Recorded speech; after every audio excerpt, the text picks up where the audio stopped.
ติพันธ์รวมใจรักษามัคคี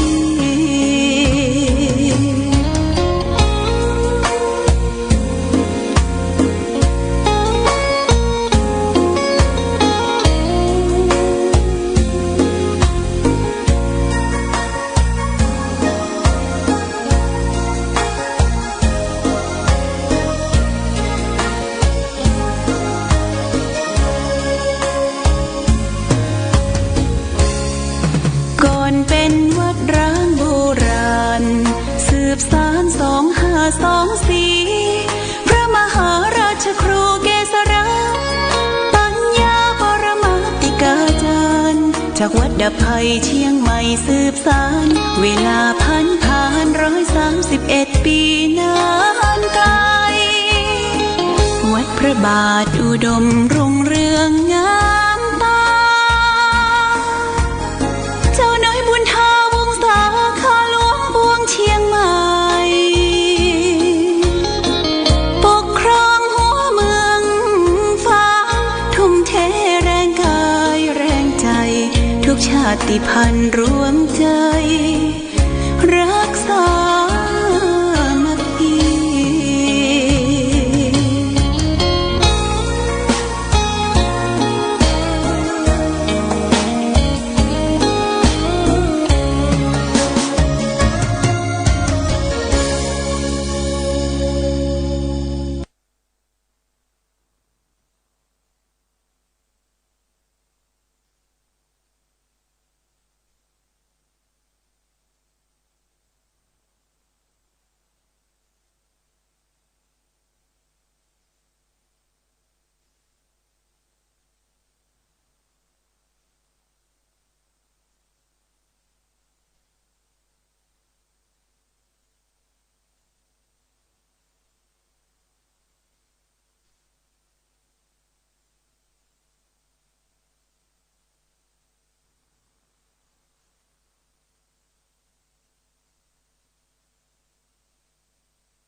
ล้ำวิไลชวนให้ไปหาทุ่งเขาเนาไพร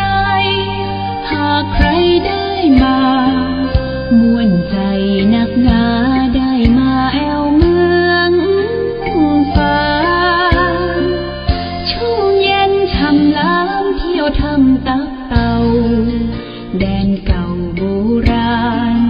เรียบล้อลำธารเที่ยวดอ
สวยน้ำใสน้ำใจสะอาดเมืองฟ้าธรรมชาติเสกสรรปั้นมาหลากพื้นเผ่าพันธุ์ร่วมกันพร้อมหน้าเสน่ห์นำพายมาเมืองฟ้าดอยดงชื่อเมืองปางท่ามกลางลมหนาวทุ่งท้องท้องกวาวชวนให้ลุ่มลงหากแม้ใครยืนสักครั้งก็คงอยากแพ้ลืมลงเมืองปางฝังใจ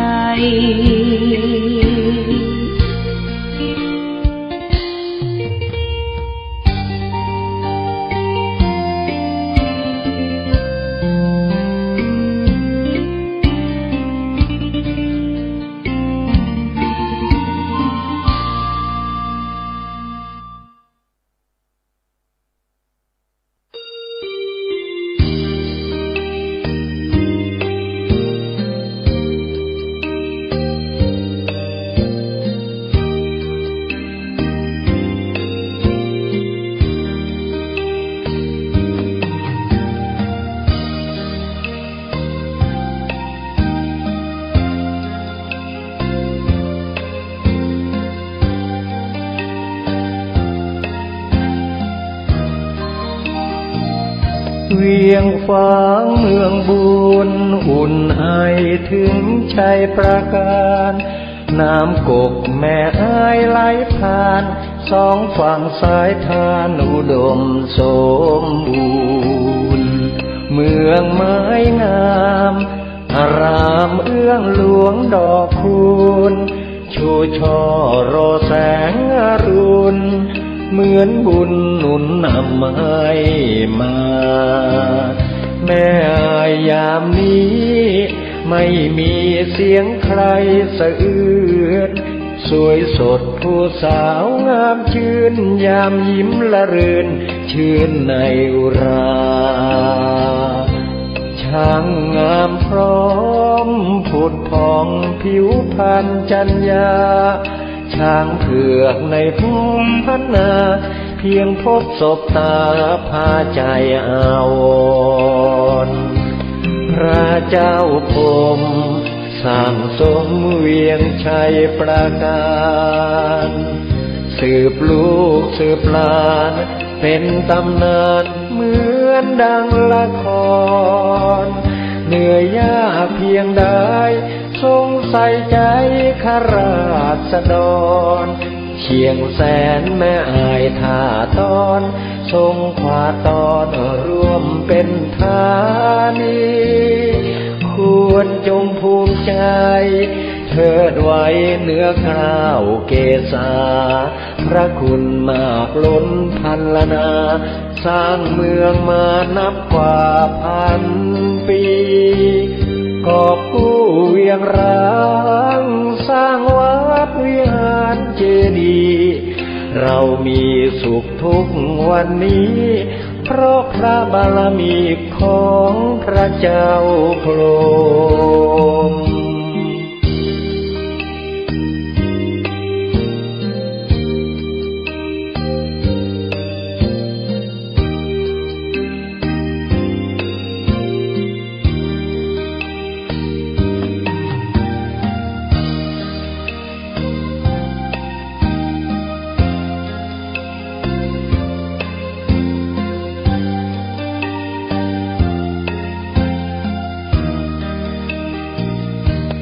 ระเจ้าพรหม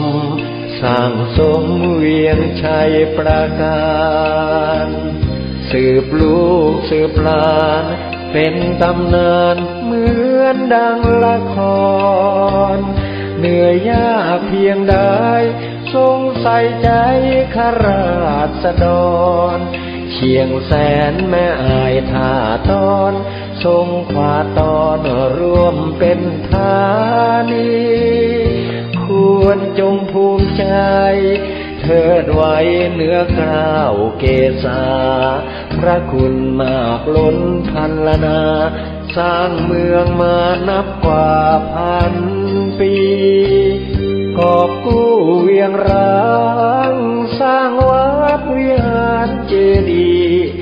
เรามีสุขทุกวันนี้เพราะพระบารมีของพระเจ้าพรหม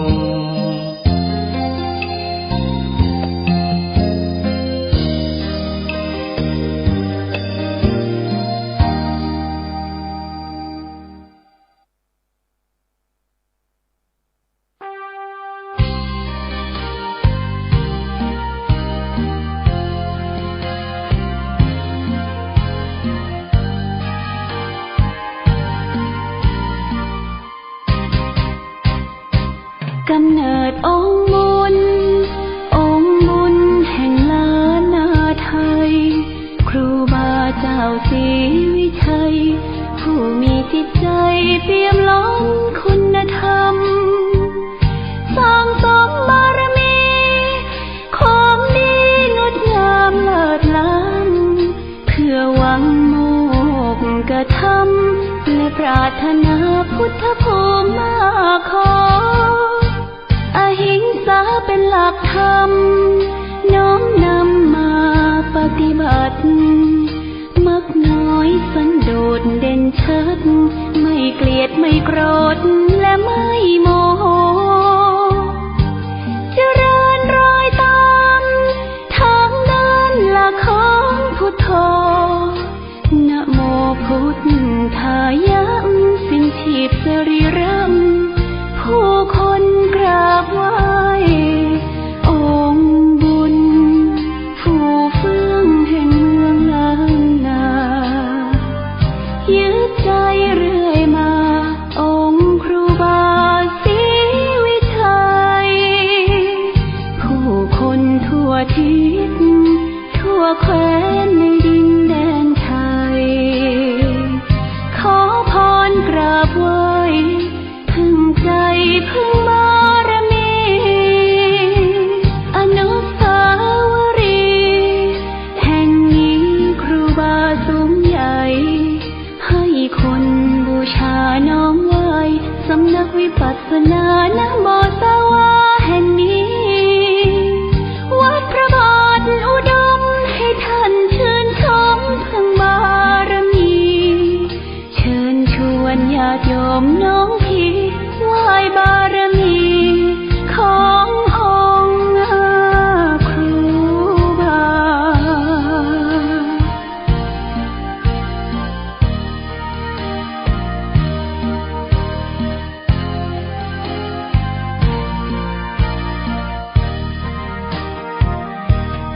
องค์บุญผู้เฟื่องแห่งเมืองล้านนายึดใจเรื่อยมาองค์ครูบาศรีวิชัยผู้คนทั่วทิศทั่วแคว้นในดินแดนไทยขอพรกราบไหว้พึ่งใจพึ่งบารมีอนุสาวรีย์แห่งนี้ครูบาสูงใหญ่ให้คนบูชาน้อมไหว้สำนักวิปัสสนานะโมสวาแห่งนี้วัดพระบาทอุดมให้ท่านชื่นชมพึ่งบารมีเชิญชวนญาติโยมน้องพี่ไหว้บารมีขององค์ครูบา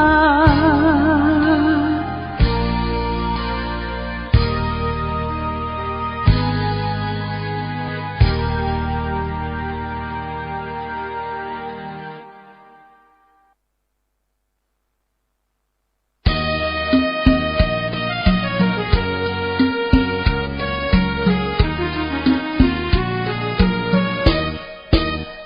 วัดวาอารามเป็นแหล่งธรรมะเขตขามล้อมจิตใจงดงามให้ผู้คนในสยามอารามบุญนุนอุ่นไอวัดเป็นที่พึ่งทางใจผู้คนเลื่อมใสใบบุญเกื้อหนุนคำจุนศรัทธาพระธรรมนั้นเป็นคำสอนศาสดาชี้แนะบุญกรรมนำพาให้เดินหน้าถูกทางพระเป็นองค์บุญ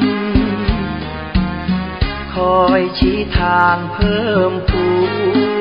นให้เกิดคุณทางใจเป็นร่มโพร่มใสแผ่ไปทั่วสารพางวัดเป็นที่ยึดเหนี่ยวใจให้คนใฝ่สร้างความดีชี้แนะพระธรรมสองทาง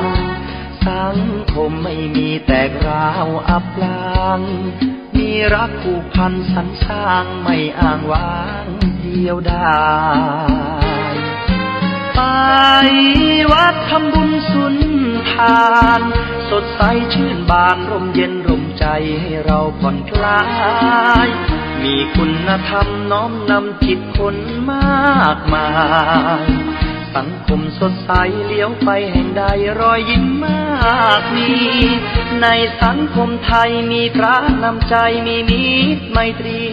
มีธรรมะช่วยนำชี้ทำดีแล้วมีคุณค่าผลภัยไร้ทุกข์สุขใจจริงนามีน้ำใจดีทั่วลาใต้แผ่นฟ้าเมืองไทย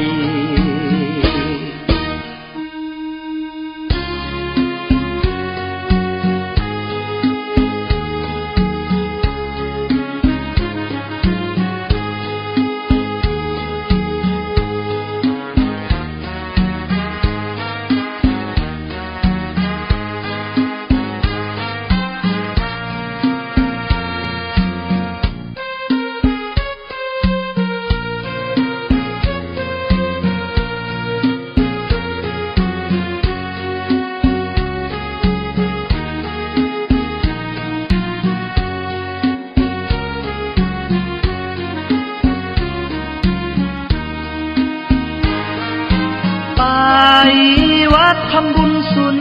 ทานสดใสชื่นบานร่มเย็นร่มใจให้เราผ่อนคลายมีคุณธรรมน้อมนำจิตคนมากมายสังคมสดใสเลี้ยวไปแห่งใดรอยยิ้มมากมีในสังคมไทยมีพระนำใจมีมิตรไมตรีมีธรรมะช่วยนำชี้ทำดีแล้วมีคุณค่าผลภัยไร้ทุกข์สุขใจจริงนามีน้ำใจดีทั่วลาใต้แผ่นฟ้าเมืองไทย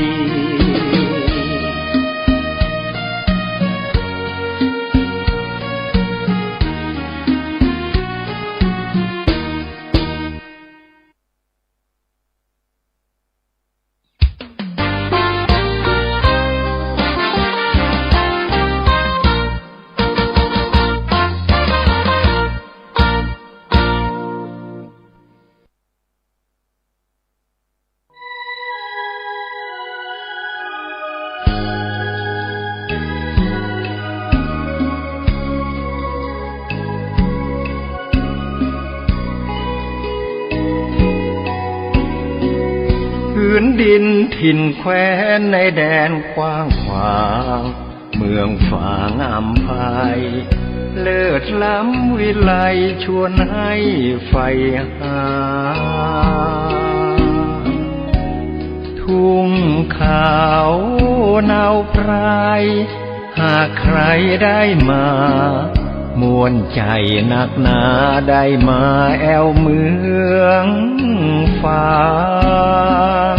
ชุ่มเย็นช่ำล้ำเที่ยวทำตับเต่า